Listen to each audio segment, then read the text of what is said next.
In 1919, the communist parties of many countries united to form the Communist International on the initiative of Lenin, head of the world's first socialist state.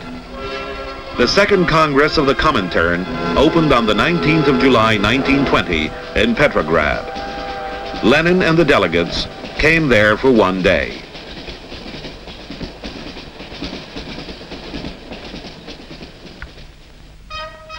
A day never to be forgotten.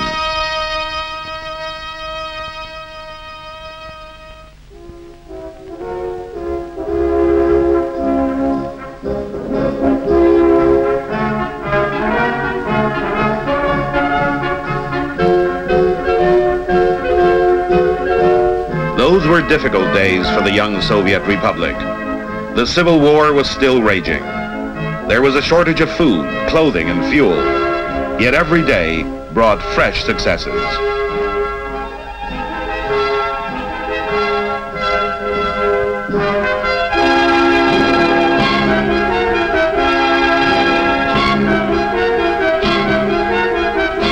The people of Petrograd turned out to welcome the guests from 41 countries.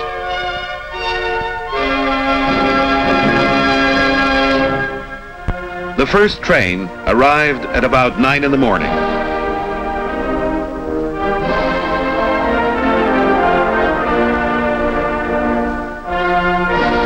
The delegates and guests of the Congress proceeded from the station to the Smolny Palace. This was the headquarters of the revolution led by Lenin in October 1917.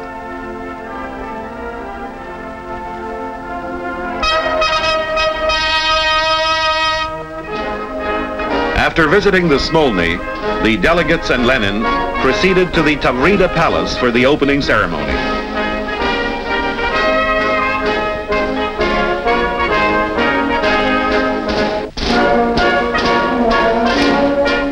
These newsreel shots were taken at the time. The unity of the workers of all lands was being shaped and strengthened.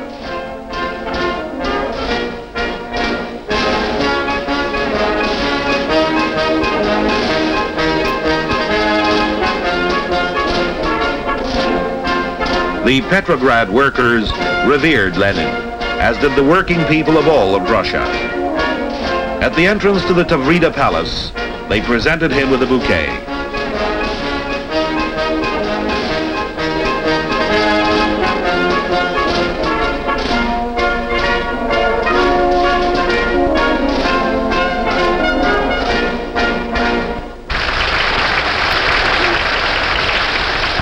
This is the Tavrida Palace. Lenin could not begin his speech because of the ovation. The transcript of proceedings at the Congress has this entry about those minutes. The orator tried to speak, but the applause and shouts in all languages continued. Lenin spoke in detail about the international situation.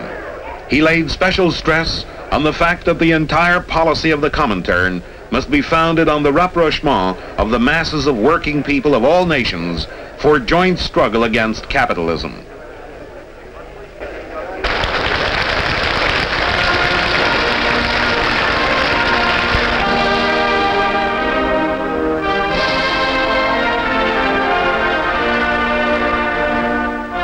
Prior to the Congress, Lenin wrote his book, Left-Wing Communism and Infantile Disorder. The basic aim of this book was to acquaint all the communist parties with the rich experience accumulated by the Russian communists in their struggle. This book had been translated into foreign languages, and each delegate was presented with a copy. After the opening ceremony, the delegates and Lenin went to Mars Field, to the graves of those who fell in the revolution. The delegates paid tribute to their memory.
Among the arrivals were John Reed from the United States, Marcel Cachin, France, John Gallagher, Britain, Antonin Zapotocki, Czechoslovakia, and many other representatives of fraternal parties.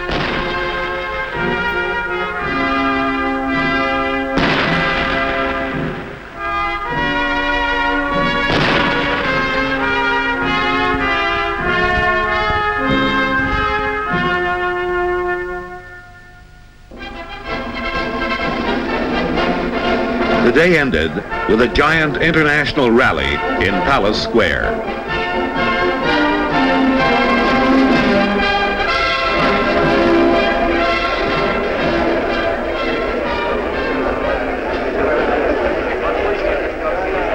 The delegates came together with the men and women who had carried out the revolution barely 3 years earlier. Lenin spoke again. He condemned international imperialism and said that no persecution or brutality could halt the advance of communism.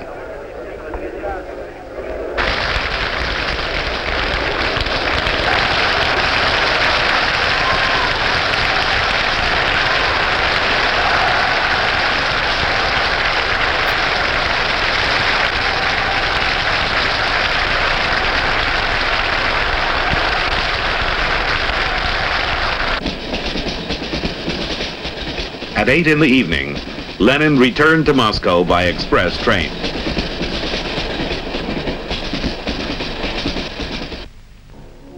This was Lenin's last visit to Petrograd, the city so closely linked with his life and revolutionary activities. This city, renamed in his honor, is now called Leningrad.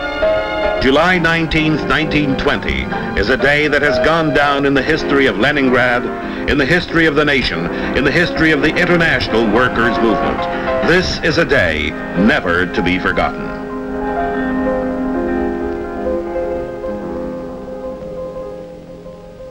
Script by Goldburt.